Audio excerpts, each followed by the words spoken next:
نگاه به زندگی نامه 3 تن از فرزانه مرد تاجیک که در تاریخ علم و تمدن جهانی حصه سزاوار دارند.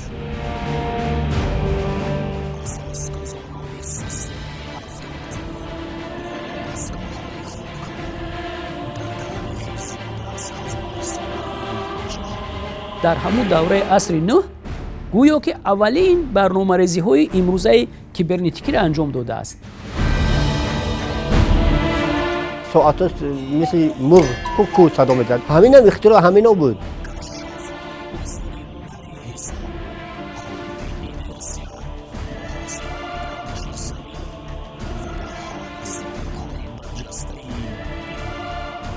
حالات طبیعی جسم‌ها این تنها آرامی است. این را ما حالا همچون قانون اینرت میشناسیم.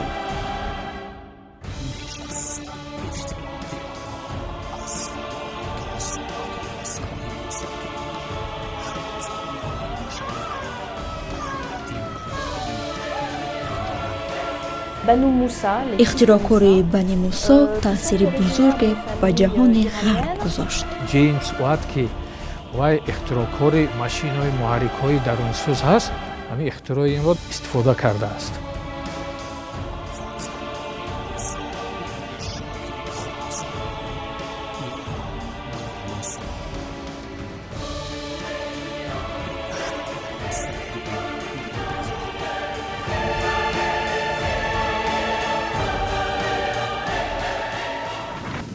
درود به همه‌تان تماشابینان ایزدمند. منظور شماست مستند نابغه ها. جهان امروز و گردش های زندگی ما را وادار میکند همه روزه از وقت استفاده ببریم و حتی ضرورت پیش می آید در وقت معین برای انجام دادن این یا آن کار مهم زنگوله ساعت به طور خودکار به ما هشدار دهد. این کار را امروز ما در تلفن های موبیلی نیز فعال می‌گردانیم. یعنی در فناوری عصر 21 همان ایده خودکاری ساعت برای تمام عالمیان اهمیت اولین درجه دارد و ساعت هنوز قادر است به ما و شما وقت را نشان بدهد و از نادرترین اختراعات انسانیت باشد. به مانند ساعت ده‌ها دستگاه‌های مکانیکی بودند که در یک مرحله تاریخی باعث پیدا شدن تجربه اختراعکاری و ابیکت‌های دارای قسم‌های حرکت کننده گردید. این دوره به روزگار 3 فرزند فرزانه تاجیک محمد، احمد و حسن معروف به بنی موسی راست می آید که در عصر نو انقلاب بزرگ علمی به میان آورده دستاوردهای تعلیمی و عملی را باقی گذاشتند که به علم آینده مساعدتی همواره کرده است. و امروز ما در مستند نابغه ها از سهم این 3 برادر در پیشرفت علم میگوییم.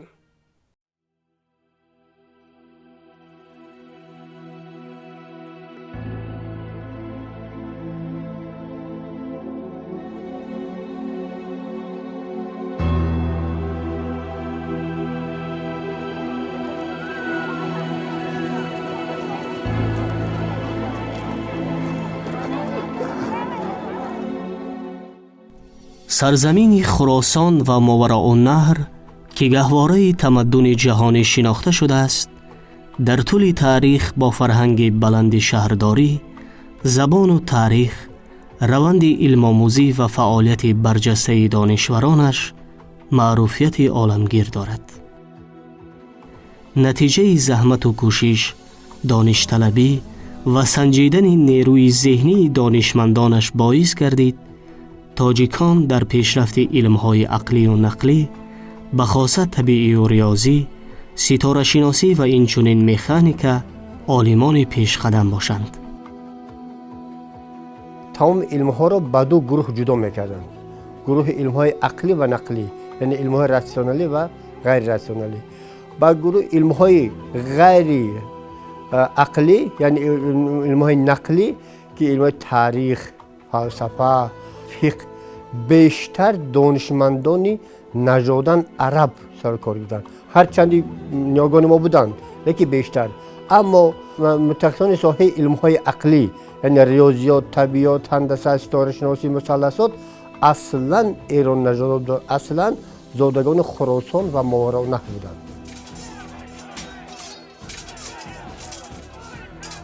لشکرکشان عرب یا که حاکم همون دوره خلیفه همون عرب خراسان ماوراءالنهر اینجا رو که ضبط کردن، آنها عالما رو با خود گرفته رفتن. درباره بیت الحکمه بسیار صحبت شدگی است. در آنجا یک مرکز علمی که گوییم که وزیر زبان خطی اکادمی علمی تشکیل کردن. عالمان هر ساحه بودند، از هر جا بودند. آنها شرایط فراهم آوردن که همینا کار خود را دوام دهند، یک کشفیات کنند. محض قابلیت بلند علم آموزی و دستاوردهای نو به نوع علمی فرزندان تاجیک اساس پیشرفت دانش‌های گوناگون در بزرگترین اکادمی بغداد خانه خیرات گردید. دانشمند بزرگ تمدن تاجیکان موسی ابن شاکر که اهل خوارزم بود و بیشتر همچون موسی خراسانی مشهور است، با میل به اندازه‌اش به علم آموزی دانش‌های ستاره شناسی را در بغداد از خود می‌کند و از دوستان نزدیک خلیفه المأمون گشته منجم مشهور زمان می‌شود. تمام کارهای علمی درباره المأمون را این برادر راهبری کرده است. سبب نو به هنگام گذشتنش معلوم نیست و بعد مرگش از خودش این سه پسر ابو جعفر، ابو احمد و حسن در همون دربار زیر راهنمایی ابو المنصور یحیی ابن منصور کارهای آموزشی را شروع میکنن و از اون کتابخانه بزرگی که داشتن و از اون تعلیمات اولینی درباری رو تحت راهبری ابن یحیی منصور میگیرند و هر سه برادر رو در علم ریاضی و تکنولوژی و تکنیکی بسیار مشهور میگردند.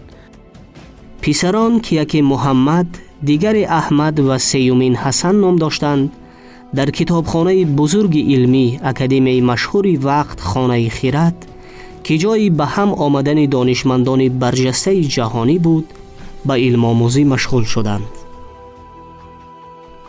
خلیفه عباسیان المأمون آنها را زیر پرستاری خود گرفت تا برادران کار پدرشان را ادامه بدهند.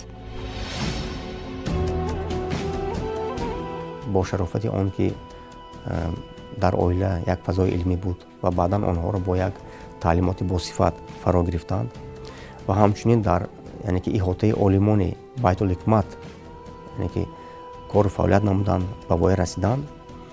از جانب آنها بسیار کشفیات ها، بسیار اختراعات ها که از زمان خود پیش رفته بودند یعنی که عملی شده است.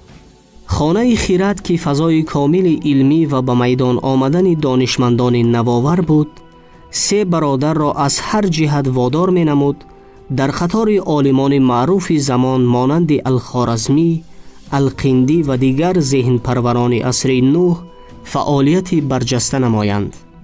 برادر کلانی محمد به ستاره شناسی و گیومتریا، برادر میانه احمد به علم هیال یعنی مکانیکا و برادر سیوم به هندسه توجه داشته برای نائل شدن به این یا آن دستاورد علمی یک جا کار میکردند. در مکانیک علمات گیومتریا بود. علمات گیومتریا اونا نام کتاباشون هم عجیب است. اونا مثلا چند کتاب دارن. مثلا من یک کتاب دیدم که مدور درازرویا، مدور کرولا که صد درازرویا نمی چی خیلی کرده است. اونا هر خیلی فکر میکردن که اگر مدور کمتر کشیم رنگ الیپس کنیم چی میشد، اگر دو طرفش باشد یا برابر درازرویا کنیم با همه این به المنت گیومتریا در مکانیک کار کردن نمیشد. از این خاطر برادران یک جا کار کردن. برای این خاطر با نام برادران بنو موسی معروف است. محمد برادر کلانی که ترجمان کتاب معروف المجستی بطلمیوس یونانی بود، در زیر تأثیر کتاب مذکور همراه برادران تحقیقات نوآورانه انجام داد و همچون دانشمند ممتاز در رشد علم‌های نجوم و گیومتریا سهمگذار شد. آنها برای معین کردن درازی یک درجه عرض چین‌کنی‌های گیودزی گذرانیدند و با همین درباره دایره زمین رقم‌های نسبتاً درست به دست آوردند. برابر چین کردن بلندی ستاره قطبی یکی از مهمترین تحقیقات‌های انجام داده آنها دوامناکی سال آفتابی و معین کردن اندازه گرد و اطراف زمین می باشد که برایشان میسر شد این دستاورد علمی را 39,000 کیلومتر معلوم نمایند. درازی دیامتری زمین، رادیوس زمین رو در بیابان سنجر مساپاتیا چین کردن که یک دوره پوره یا که دیامتری زمین رو که در علم اقلا معین است که 40,000 است، اینو 39,000 معین کردن. ببینید نزدیک است 39 و 40 قدر فرقیتی در علم نجوم نیست، چون که مسافه ها بسیار بزرگن. ببینید امروز اگر رادیوس زمین از 6400 کیلومتر ارزیابی کنیم و دیامترش 12600 بگیم، ببینید این در ارزیابی اینها بسیار نزدیک است. حساب‌های بیشتر دقیق در ساحه یعنی که کیهانی بود. از جانب آنها مثلا مایل اکلیپتیکای آفتاب یعنی که نسبت به اکواتور کیهانی معین کرده شد، این هم باشد بیش از 23 گرادوس، یعنی که 23 گرادوس و 26 دقیقه. آنها آن وقت 23 گرادوس و 34 دقیقه حساب کردند. این یعنی که مایل اکلیپتیکا با گذشت عصرها تغییر می‌یابد. گمان کردیم موقع جریم‌های آسمانی هر یک ستاره شناس زیج خودش داشت. اونا با این مشغول بودن. ستاره‌های دوب اکبر، برج دوب اکبر را چین کردگان، ستاره قطبی را. تجارت که زیاد بود، وقتی که کاروان در بیابانی به کنار می رود یا که کشتی که در بحر است و اول یکم موقع خود را معین کردنش در کار، بعد سمت معین کردنش در کار که همون سمتی که و به همون دولت سفر کرده ایستاده است، یعنی خط سیرش را یافتن در کار. برای وی را یافتن یا بلندی آفتاب چین کردن در کار است یا که بلندی ستاره معین. برای همین در استرولاب ها تخمینا یک 20-30 ستاره روشنترین معمولترین را در وقت ساختن همه را قید میکردن که از روی همانها شما موقع خود را در بیابان یا در بحر یافتن میکنید. اهمیت آثار استرونومی بنی موسی از آن برمی آید که ابو ریحان بیرونی در چند آثار خود از آنها یادآور شده درباره درستی مشاهده های انجام داده شان حرف میزند و کامیابی های علمی آنها را کوششی تازه می داند. در مشاهده های خودشان در رصدخانه‌ای که در بغداد بود، المامون ساخته بود رصدخانه بزرگ، ابسرواتوریا، و هم پدرشان هم 3 برادر در اونجا بعد مشاهده های خود را گذراندن. بسیار صحیح است و بیرونی هم به اون اشاره میکند که تمام زیج و تبلیت ها جدول هایی که این برادرها در علم نجوم و علم ریاضی در چینکنی ها و ارزیابی های خود نشان دادن بسیار صحیح هستند. تلاش های بنی موسی در آموزش علم آنها را فعالترین اعضای خانه حکمت کرده است که در برابر ترجمه آثار علمی اصلاح کننده، تکمیل دهنده و نوآوران دور می باشند.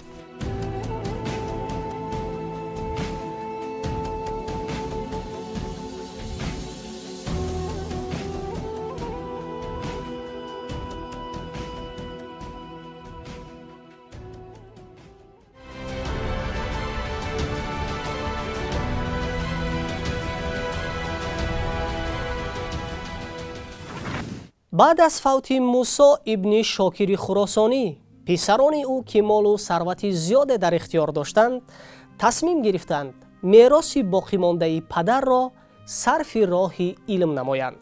آنها راه ترجمه را پیش گرفتند و توجه خاص به دستاوردهای نمایان عالمان یونانی باستان داشتند.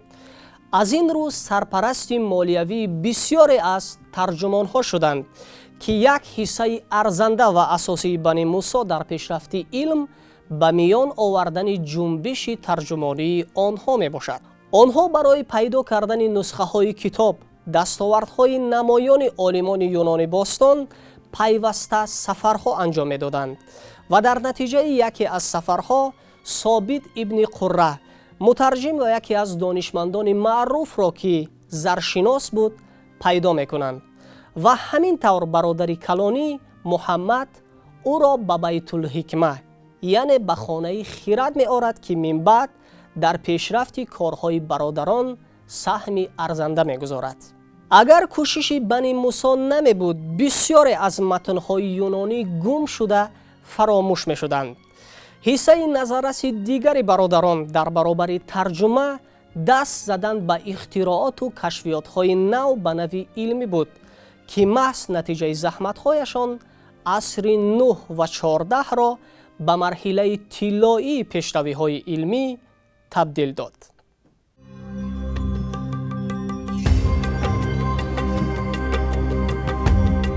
بنی موسی که حرکت بزرگی ترجمانی را به میان آوردند، با پرداخت 500 دینار ماهانه ترجمان یونانی به زبان عربی کتاب‌های نادری را در خانه خرد جمع آوری کردند و آنها الهام بخش برادران در کارهای مهمی علمیشان شدند.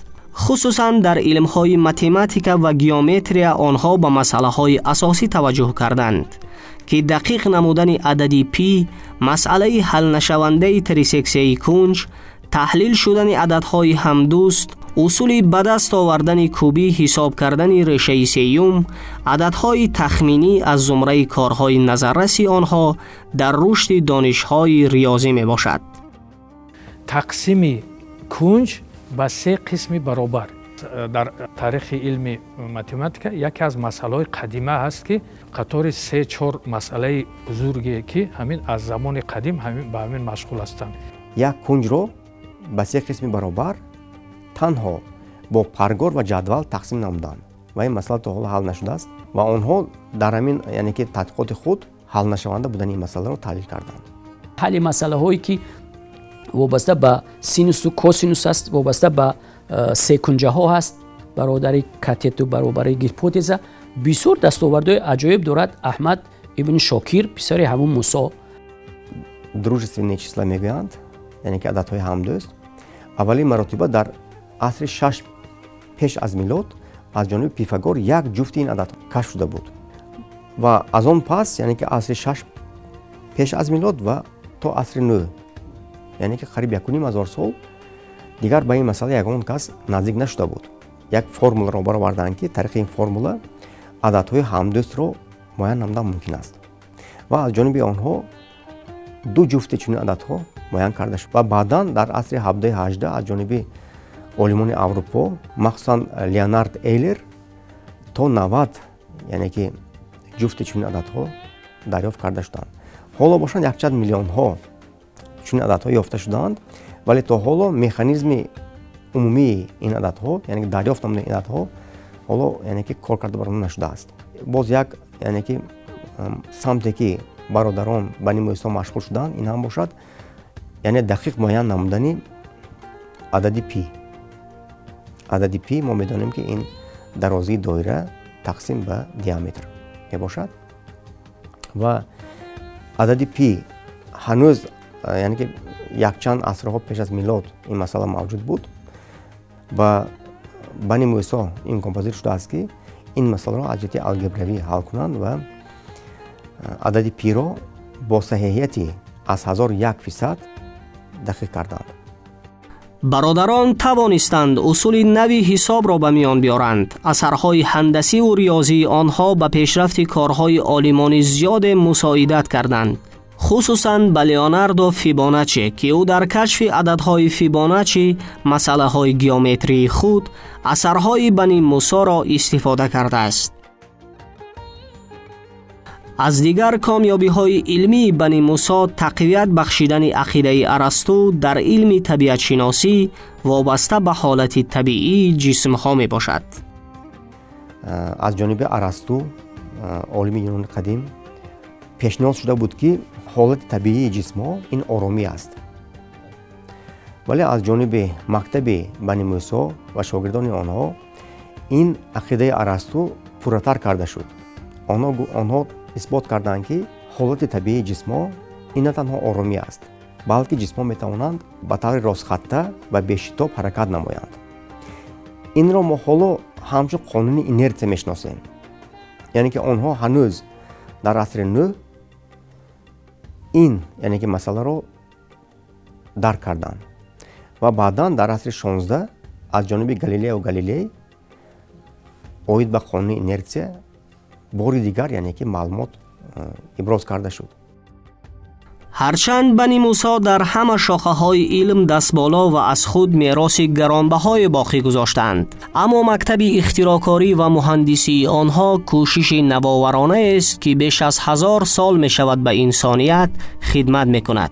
مهمترین حرکت علمی آنها به دست آوردن سیستم اداره کنی اتوماتی برای ساختن ماشین‌های می باشد که مدت طولانی بدون دخالت انسان کار می کنند. متخصصان تاریخ علم یک دلانه با آن چی هستند که اساسگذار سیستم اتوماتیک برادران بنی موسی هستند.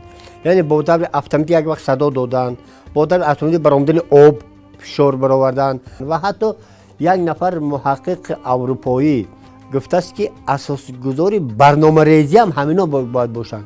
صد دستی که ما استفاده میکنیم آذرجه همین اختراع همینا است. بر اساس تعلیمات علمیت بعد برادران جزاری و ابن رضا اسماعیل بس ساختند و در همون زمان به اروپا رفت. من وقتی که اونا دودگیر میگفتن اروپا این ساعت گرفتن به تحفه نمیدونستن در اروپا که چقدر در زمان ساعت مکانیکی اون وقت ساعت آبی بود، ساعت آتشی بود، گنومان بود و در اساس ساعت مکانیکی گفتم ممکن است نیاگان ما اروپا ساعت مکانیکی ساختن.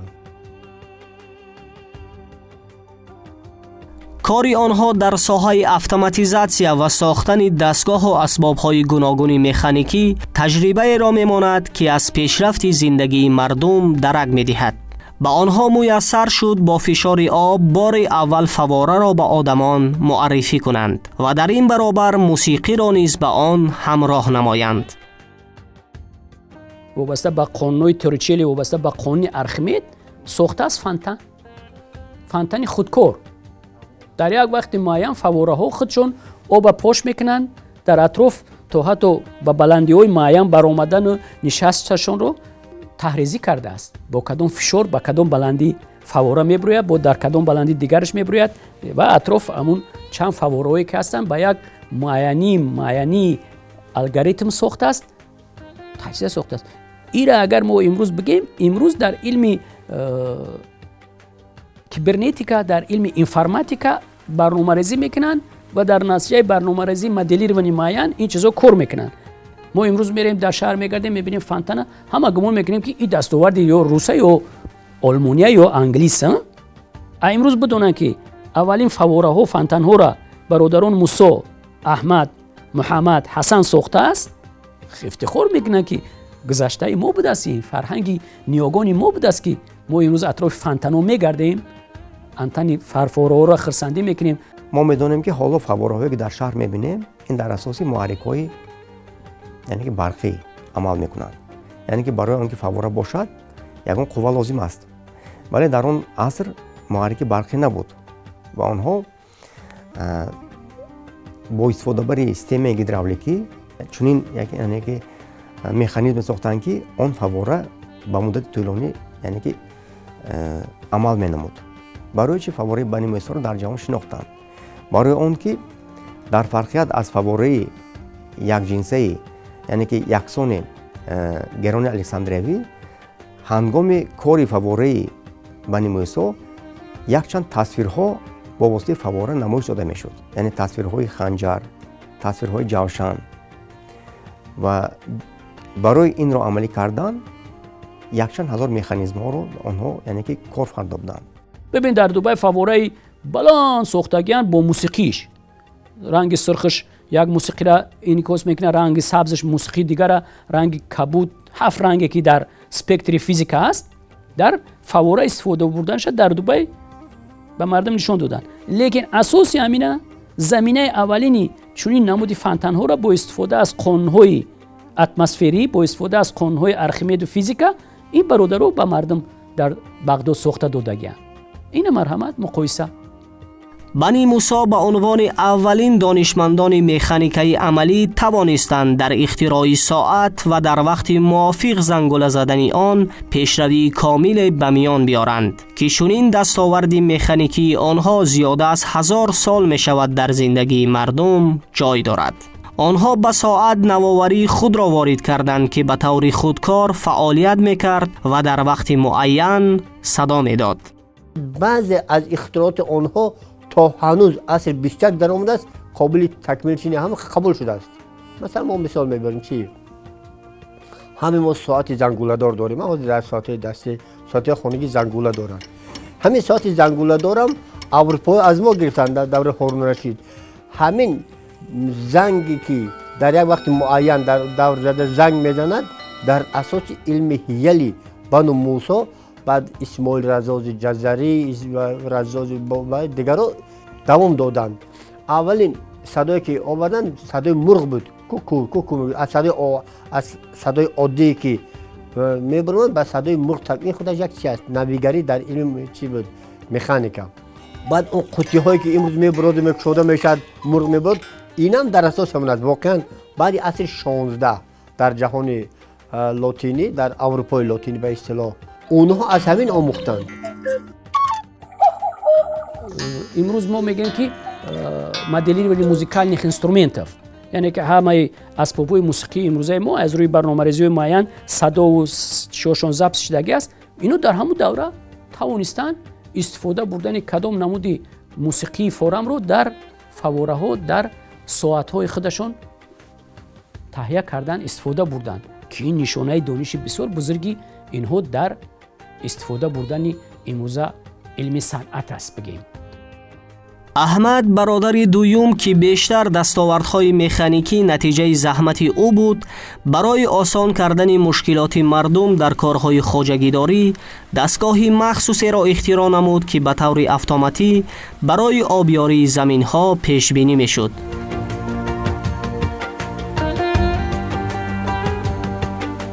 و یا چراغ خودکاری را ساخت که نورش زیاد و کم می‌گردید.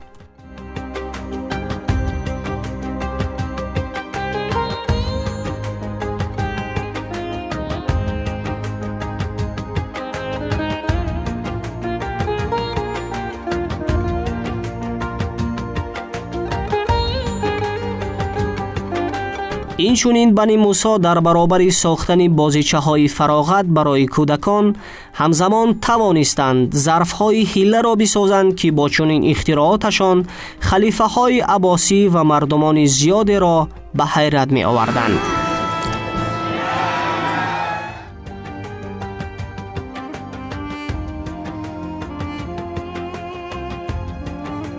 اون دستگاه‌هایی که می‌ساختند با که هیله با نمود هیله‌های می‌ساختند که آدمی عادی از وی خبردار نبود. کلاپانی کوسادور میگن که همین کلاپانی است که از دو طرفش کوسه دارد. این در بسیار مکانیزم‌های مکانیکی در بسیار چیزها اسباب استفاده میشد. همین هم یکم بار همون کشف کرده است. آسیای شمالی به واسطه از جانب یعنی که برادران بنی موسی اختراع کرده شد که از آن یعنی که مردم به طور وسیع استفاده می‌بردند و ما باید یادداشت نماییم که در چین که تاریخ خیلی یعنی که طولانی دارد، آسیاهای شمالی هنوز یعنی که عصر 13 بعد از 400 سال اختراع از جانب برادران بنی موسی تطبیق شدند. آنها در ساختن ساعت‌های آبی بسیار زحمت کشیدند و چند مدل یا چند نسخه ساعت‌های آبی را برای عباسی‌ها و برای خلیفه المامون و بعد المامون برادران الوکیل و متوکل و این برادرایی که عباسی‌ها که در همون بغداد شاهیگری می‌کردند یا که خلیفت به دست داشتند، برای آنها توفیق علمی دستاوردهای خودشان پیشنهاد کردند. بنی موسی که در رشته‌های گوناگون علمی فعالیت داشتند، از این رو با دانستن مکانیکا در ساختن اسباب‌های گوناگون رصدی برای مشاهده حرکت ستاره‌ها موفق گردیدند. در این برابر در کارهای علمی تحقیقاتی برادران توصیف نقاب مخصوص دیده می شود که به نقاب امروزه به اصطلاح پرتیوگزهای معاصر شباهت دارد و چنین طرح نقاب در اروپا پس از 10 عصر اختراع شد. از جانب بنی موسی عصر نو نقاب ضدگازی با اصطلاح حاضره یعنی که میگن پرتیوگز اولی مراتبه یعنی که کارکرد شده بود، استفاده شده بود. در عصر 19 از جانب سوختار خاموش کنندگان اروپا بار دیگر یعنی که کارکرد شد و تطبیق خود را یافت. کار دیگری نظررسی آنها حلقه بازگشت و یکشن نمود کلپنها توصیف مکانیزم شفاف در طول 5 عصر پیش از مهندسان اروپایی می باشد که مکتب اختراعکاریشان به عالمان بزرگ چون جزری، لیوناردو داوینچی، جیمز وات و دیگران تأثیر بزرگ رسانید. مکانیزم خود اداره کننده روند علاقه برعکس سونی سال 1788 عالم انگلیس جیمز وات که وای اختراعکاری میگن که ماشین های محرک های درونسوز هست، همین اختراع این را در همونجا استفاده کرده است. عالم مشهور انگلیس جیمز کلارک مکسول هم در کتاب خود همین اختراع احمد را قید میکند و استفاده کرده است.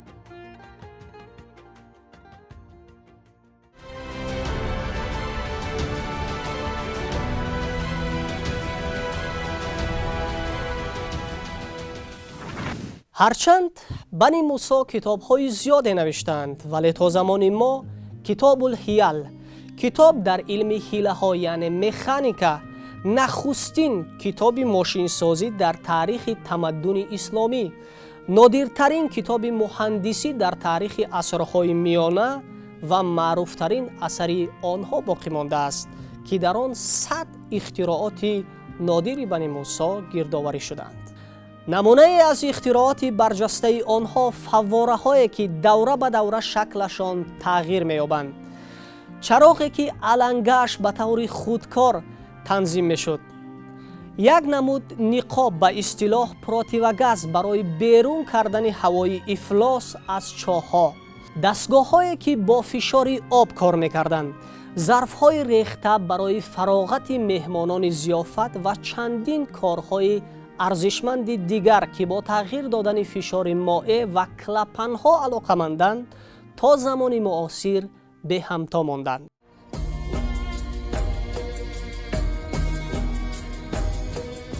کتاب در علم مکانیکا میراث برجسته علمی بنی موسی می باشد که نه تنها ممالک شرق بلکه جهان غرب نیز از آن تأثیر پذیرفتند. در این کتاب که مهمترین اختراعات برادران گردآوری شده است، توسط آن جامعه جهانی بار اول با نادرترین دستگاه‌های خودکار آشنایی پیدا می‌کنند و همزمان کتاب مذکور دایر به زیچی مائع‌ها و موازنت فیشنگ‌ها معلومات داده اصول‌های کار بسیاری از دستگاه‌های را تصویر کرده است که کوشش تازه 3 برادر در مکانیکای عملی به حساب می‌رود.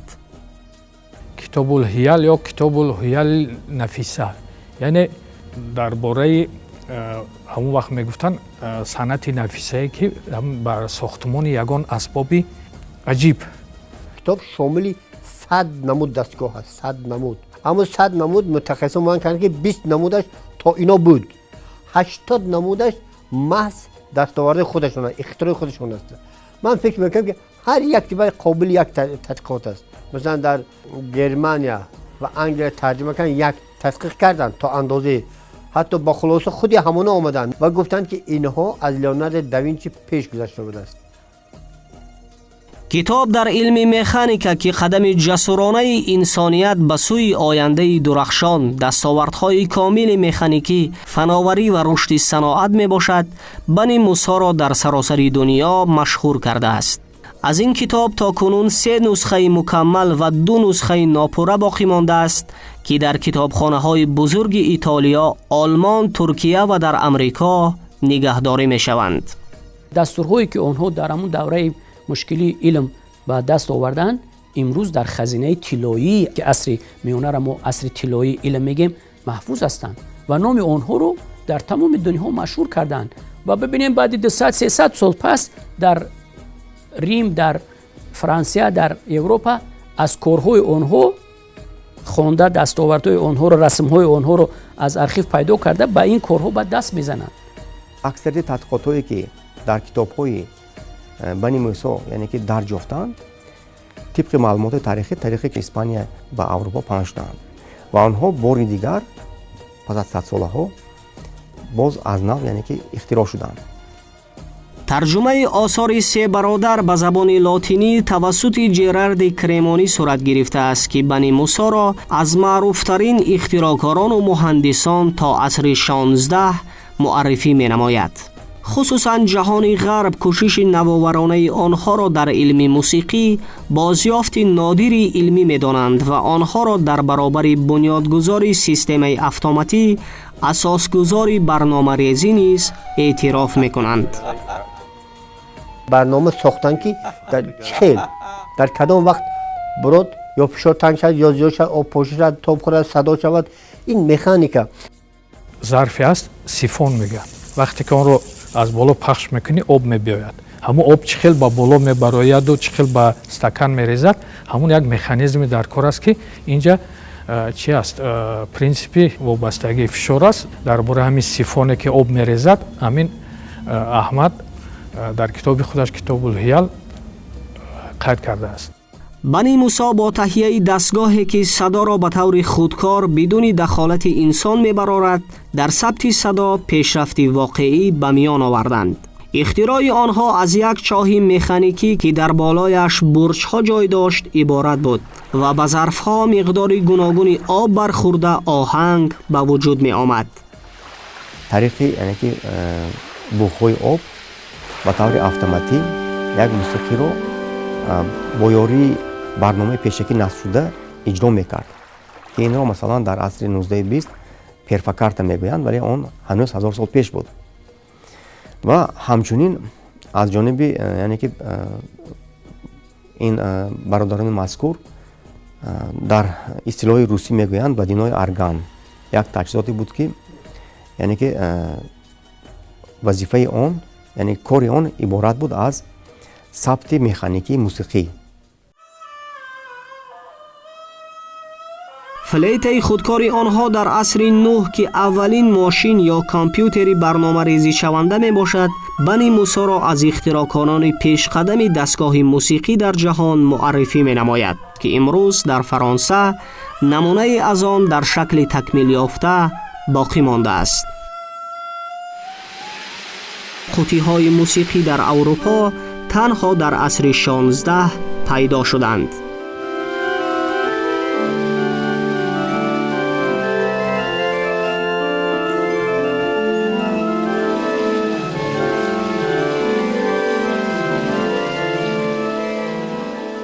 اونها 300 سال بعد از یونانای قدیم یا رومی قدیم باشن، 600 سال پیش از اروپایی ها که تا امروز مینالدن و خوشبختانه بعضیشون اقرار هستند که تمام اختراعات اروپایی ها بر اساس کتاب هیال است، درس های مکانیکا. دانش و تجربه و قابلیت کاردانی برادران آنها را در سمت‌های گوناگون علمی همچون دانشمندان سرتلاش معرفی کرده است. آنها در زمان حکومت خلیفه های عباسی همیشه مورد احترام خاص قرار داشتند. حتی در زمان المتوکل مسئولیت ساختن کانال شهر جعفریه نیز به بنی موسی واگذار می شود و با کوشش آنها مهندسان در ساختمان کانال مذکور موفق می گردند.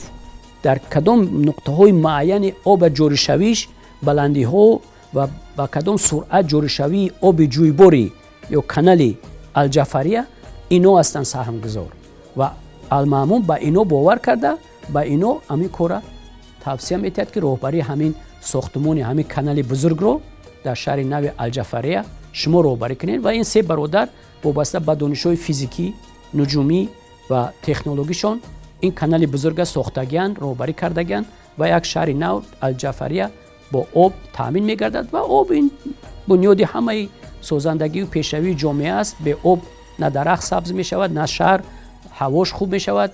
ما میدونیم که بغداد و اون شهرهایی که امروزه ملک عرب در بیابانو هستند.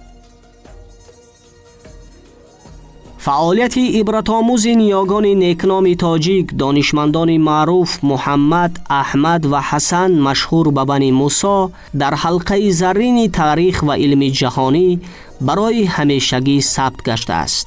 آنها انسانیت را به کوشش نو، اختراعات و نوآوری و در آینده دست یافتن به دستاوردهای باز هم ارزنده علمی راهنمایی کردند. این سه برادران در تاریخ تمدن و تاریخ علم ما چون موقعی دارند که گفتم ممکن است که حتی شاگرد آنها را اروپایی ها و روس ها لیونارد فارسی ها لیونارد ایرانی ها می نامند. شاگرد همینا را که اینا خودشون چقدر بزرگ بودند. ببینید که مثل محققان امروز تحقیق میکردند. در تاریخ علم گفته میشد که نه هر عالم به مانند عالمان عصر 20-21 کار میبودند. یکی از آنها بیرونی برگفتند، همین دیگرشون بنو موسی. بعد از سالها تحقیقات‌های شبانه روزی و سهمگذاری در پیشرفت علم‌های گوناگون، برادران دنیای فانی را پدرود گفتند و از میان آنها تنها سنه وفات برادر کلانی محمد معلوم است که سال 873 به قید گرفته شده است. ҳозир яке аз вазифаҳои асосии мо ҳамин аст ки китобҳои ҳаминро ки ба забони арабӣ аст, форсӣ аст ё ба дигар забон аст кор кунем, тарҷума кунем, баргардон кунем ва ба халқи худ пешниҳод кунем, нишон диҳем.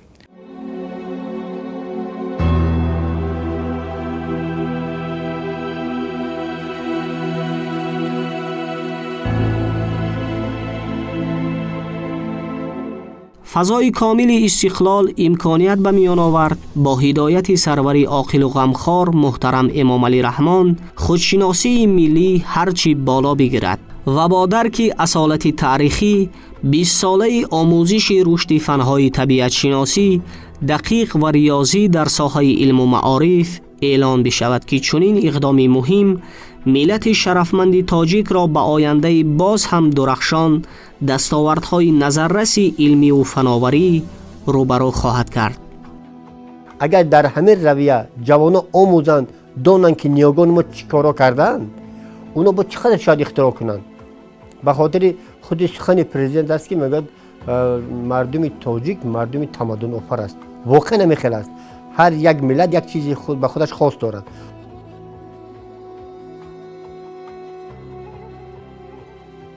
پلانتاریا یا خانه ستاره ها بسازیم و در همین بنا اگر ما گوشه را و تاریخ بنیاد علم نجوم و ستاره شناسی و ریاضی و تکنولوژی گذشته های خود نیاگان خود بسازیم، در یک قبطش در قبط دیومش در همون تالار بزرگ ما درس‌های پلانتاری را بگذاریم. طلبه‌های صنف 3 و 4 تا صنف 11 میآیند، گوش میکنند، دانششون مکمل می شود، جهان بینیشون وسیع می شود. مردم عادی میتونه بیاید بشیند تماشا کند، جهان بینیش دیگر کند. تاثیر جهان بینی علمی است. رشد هر یک دولت و ملت وابسته است از دستاوردهای علمی و ما امیدوار هستیم که در اینکه اساس صلح و ثبات و سیاست معارف پرورانه دولت و حکومت، یعنی که این 20 ساله را با یک نتیجه های خوب، با نتیجه های نمونوی یعنی که جنبست نماییم، علم تاجیک را بار دیگر به جهانیان همچون نمایندگان نسل نابغه های جهانی معرفی نماییم. در زیر اندیشه و تحقیقات و کارهای ماندگار بنی موسی، جامعه جهانی امروز با سرعت پیش می رود. روند تکنولوژی جای داشته، فعالیت ربات ها و دیگر پیشروی های علمی نتیجه زحمت های دائمی آنهاست که انسانیت را در جهان معاصر به سوی هدف های بزرگ سازندگی نزدیک می کنند.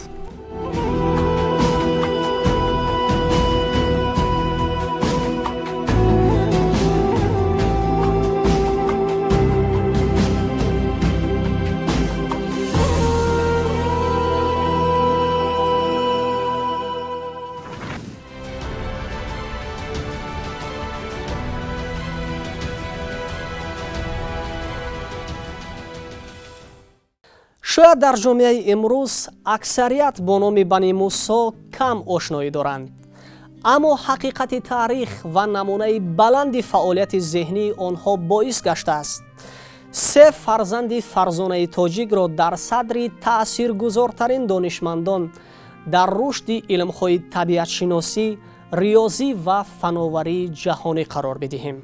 مهمترین حرکت علمی آنها که به میان آوردن سیستم اداره کنی اتوماتی بود، امروز اساس فعالیت اختراعکاران و دستگاه‌های ضروری در زندگی بشریت را ташкил медиҳанд. мисоли равшан ба таври худкор фавораҳое ки ба ҳусни кишварҳои зиёд аз ҷумла ба ватани мо зебоии дучанд зам мекунанд. ё зангулаи соат дар вақти муайян кофист ки ҷомеаи ҷаҳонӣ имрӯз ба он вобастаанд. замоне дар тасаввури инсоният идеяи сохтани роботҳо кӯшиши тозаи ихтироъкорӣ ва ё намоде аз дунёи оянданигарӣ буд ки дар он фановарӣ ва мошинҳо то андозаи ивазкунандаи нерӯи инсонӣ мешаванд. ин ҷаҳон имрӯз дар асри 21 вуҷуд дорад ва он дар натиҷаи системае ки бародарон муҳаммад, аҳмад ва ҳасан се тоҷикзодаи ҳамадон бунёд гузоштанд, яъне идоракунии автоматӣ устувор аст ва рӯ ба пешравӣ дорад. сипос барои таваҷҷӯҳатон тамошобинони иззатманд ки имрӯз мо аз бани мусо гуфтем ва шумо то ба интиҳо моро пайгирӣ намудед. далер ҳасанзода будам бо ҷамъи ҳамкоронам дар мустанади Ноби Ғаҳо. то дуруди дигар сиҳатманду пирӯз бимонед.